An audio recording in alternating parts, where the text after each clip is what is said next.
I want to talk about my 2025 favorites. I do this video every single year and I love looking back at them and see how my taste has evolved. I have everything written down in my journal. It just keeps getting thicker and thicker.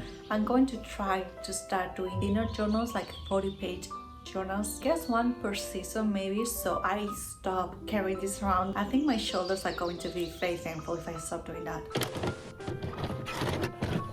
Starting off with books, I'm going to do a top 3 because otherwise I'm just going to be yapping about books this entire video. It's starting off on number 3. This is actually a book series. It's The Boys of Tommen book series. Keeping 13 was my favorite book out of that book series. To be completely transparent, you have to be in a very specific mood to enjoy these books, but the reason why they're in this list right now is because the experience I had while reading them. I read them this summer when I was alone in Barcelona. I really immersed myself into literature during summer because I'm usually alone, and this year I started reading these books, and then I also got COVID, which fucking sucked. These books are set in the 2000s in Cork Island. The downside of these books is that they're extremely triggering, and I feel like the author doesn't really do an amazing job with the hard topics that she's talking about. I'm not criticizing her because I feel like enough people do that, but just be aware that if you go into this book, they are very difficult to read, especially the last one, Racing 10. If you're in the right mindset and you want to read an interconnected series with characters that you will fall in love with and you will feel a part of their family, I would recommend reading these books because these books do have this sense of community and of friendship. And then another book that is also very sad. I don't like reading sad books, so I don't know what's going on with me right now. In Between Shades of Grey by Ruta Sepetys. This was actually a gift from my mom. In this book we follow a Lithuanian family that is sent to Siberia in 1942 when the Soviets were taking Lithuanians, Estonians, Lettonians, pretty much anyone that was intellectual into gulags in Siberia so they could control them. I feel like whenever you talk about the 1940s period, like the early 1940s period in Europe, you always think of Germany, like the Nazi Germany with the concentration camps, but I don't feel like I hear anyone talk about concentration camps that were happening in Siberia because of the Russians. I myself didn't really know a lot about this topic, although this book has a lot of hard topics because obviously it's not a funny story to read about. The family aspect in this book is so heartwarming. This book is partially inspired by Ruta Sepetys' family because her father is from Lithuania, so this book is fictional but it does take a lot of inspiration from her own family. And then the last one is actually kind of cheating because I still have 15 or 20 pages left, but I wanted to film this video now because I'm going to England tomorrow. I'm going to England tomorrow. Today is the 31st as I'm filming this. It's The Haunting of Hill House by Shirley Jackson. Like I said, I have a few pages left. I think this is going to be my favorite book of the year, my last book of the year, and also my favorite one. First of all, The Haunting of Hill House, the book is nothing like the TV series. I've seen the Netflix adaptation, one of my favorites as well. Such a good ending to a mini-series. Although this book is not similar to the TV series, it still has a very spooky, haunted atmosphere. In this book, we follow Eleonora that she's invited by a doctor to spend the summer in Hill House. Once she arrives to the house, she meets Theodora, Luke, and the doctor, and the four of them have to discover the mystery of Hill House. What the mystery of Hill House is, we don't really understand it because Eleanor is an unreliable narrator, so whenever she's talking about something, because you're kind of inside of Eleanor's mind, because whenever Eleanor narrates something, you don't know if it's actually happening or if it's something made up in her mind. I feel like there's two different ways to interpret this book. The first one can be mental illness, that Eleanor has schizophrenia or something related to that, and that's why she keeps thinking that the house is haunted, and that's why she keeps hearing voices and screams and laughs, and she keeps seeing letters written with blood on the walls. And the other hypothesis is that she can really feel the energy of ghosts and there's a word for that, but I cannot remember the word right now. The other one is that she really feels the energy of the cold, and that's why whenever she's in the house, she's like waking up the house, like the house has a life of its own. And also when I finish reading this book, you bet I'm going to the internet and see what everyone thinks about the end of this book, because whenever I read this type of books, especially Shirley Jackson's books, I love going to the internet and see what everyone thinks, like how everyone interprets these kind of books. So these are my top 3 books of this year. I did an entire video talking about all the books that I read and my statistics for 2025. I watched practical magic for the first time. I know, insane. I enjoyed it, and controversial opinion, I also loved the book. I read the book before watching the movie, and I feel like that's the best way to do it because a lot of people say that the movie is way better than the book. They cannot compare because they are very different. The overall plot is obviously the same because it's the same story, but for me the book and the movie are not similar. Like the movie just takes inspiration from the book, but the plot, like the plot itself, is different. Then Downton Abbey, the grand finale. Yes, I'm a Downton Abbey fan. I've seen that TV series many times. I've watched all the movies. The second one may be my favorite. I don't know, I love all of them. This one was a very bittersweet moment because, you know, it's the last movie. Also, the ending with a portrait of Maggie Smith. Also, I hated the Henry plot. Like, I know it had to be done, but Matthew and Mary were perfect for each other. I understand that the character, like Matthew the actor, wanted to leave Downton Abbey, but Henry fucking sucks, okay? And lastly, Wicked Part 2. I think it's Wicked for Good. I prefer the first movie, not because the second movie sucked, but I feel like the first movie had a lot of more magic. After watching the first movie, I just kept thinking about it, and after watching this movie, the second part, I didn't really think about it that much. Maybe it's because it was a more sinister and dark movie. It was still good, don't get me wrong, I love the Wicked movies, but I still prefer the first one. For TV series, Yellowstone 1883 and 1923, the Yellowstone universe. I binged watched the series with my mom. I only need to finish 1923 because I've only seen season 1. The love story between Alex and Spencer is so sweet, so dramatic, so adventurous, and I think it's going to end up in a very dramatic way because I feel like they're building up the relationship to end up dramatically. Like, I think one of them is going to die. I know, it's so sad. Then season 5 of Only Murders in the Building. I feel like this season really came back into the first seasons, like the nostalgic, cozy, mystery elements that the first 2 seasons had. I liked season 3 and 4, but I feel like they were very disconnected from the original idea of the series. Season 3 of The Summer I Turned Pretty, everyone was locking in every single Wednesday to watch the series, and it was the best experience ever. I had 2 friends that were also watching the series at the same time, so we would all chat on Wednesday night about that week's episode. Although I loved the experience of watching a TV series with the entire world, honestly, because everyone in the internet was talking about Belly and Jeremiah. I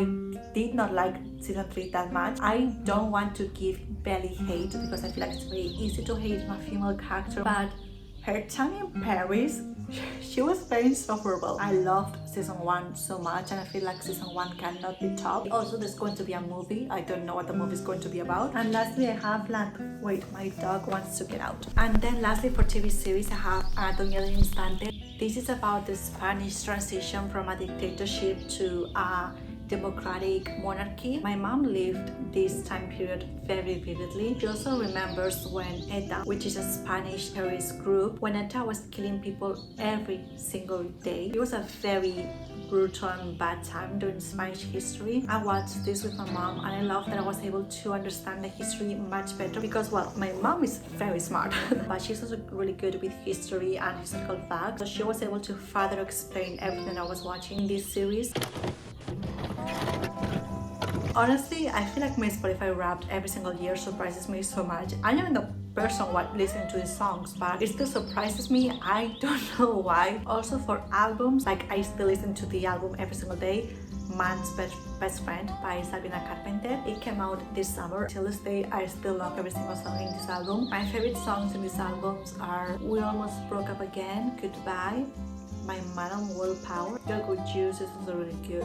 Nobody's Song, obviously, that's such a pop. And also the Wicked soundtrack, such a good soundtrack. But my number 1 musical soundtrack will always be The Phantom of the Opera. I actually, another favorite, I saw the musical in Barcelona this year. It's my favorite musical for a reason. The dramatic songs and just the overall gothicness of the songs, amazing.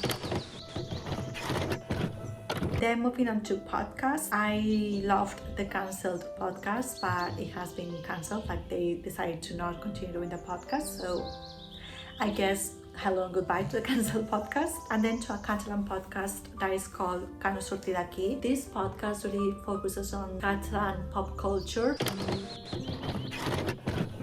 Then talking about creators, I'm going to mention some creators that I've loved this year. Leah Cruikshank. I'm way too Spanish to pronounce her last name. I'm sorry, Leah. I know she's been doing bookish content for a while, but I rediscovered her this year and I love her passion for reading, also for modern classics. I am someone that loves modern classics so much. So seeing other people love modern classics and the way she talks about books, you can really feel her love for books. I don't want to sound like a broken record because I feel like a lot of people talk about this already. It's very difficult to find people with passions nowadays. I include myself because we're living in such a fast-paced environment right now with a very short time span that I feel like people are not really passionate about things anymore because we cannot really focus on things anymore. And whenever I find creators that are really able to take the time and focus on the things they love and they transmit that feeling to you, that's such a wholesome feeling and that really makes you want to take a step back and actually enjoy the things you're consuming. Also this year I discovered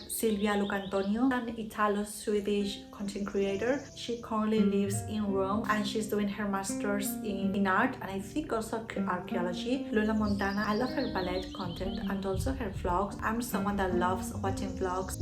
It's going to sound very weird. I like watching how other people live their life, not in the sense I don't like my life and that's why I want to see other people live their life, more in the sense of I'm a Catalan girl that lives in Barcelona. I have a corporate job, you know, I have my life. So I like watching videos of people that live in the other side of the world and do something completely different from what I do. And then also kind of in the same lane of what I just said, Avery Ovar. She recently moved to New York City to study fashion design. I love watching her fashion design videos, like her university videos, because you can really see the passion she has for fashion design. It's not an easy degree. I studied fashion, in case you didn't know. My major wasn't fashion design. My major was fashion marketing and communication design. But that being said, I went to university with a lot of people that did fashion design for their major. It takes a lot of dedication, hours, and you really have to love what you're doing in order to actually not go insane.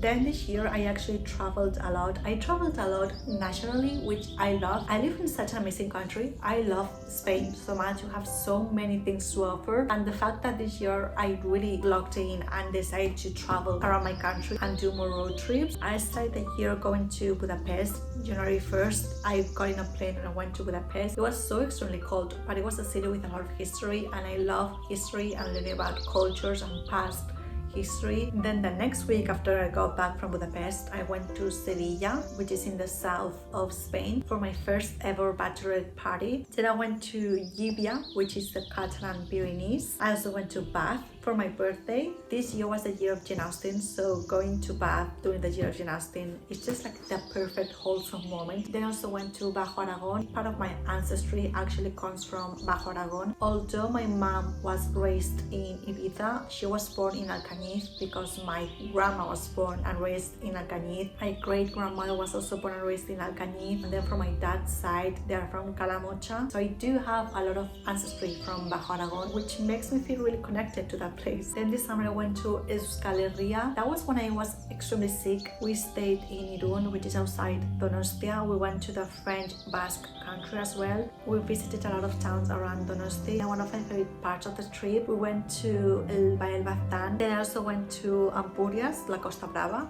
for my mom's birthday. And then I also went to Madrid. Twice actually. I went to El Festival de Jerez de las Delicias, which is a music festival, and I also went for my friend's birthday. We also went to a concert.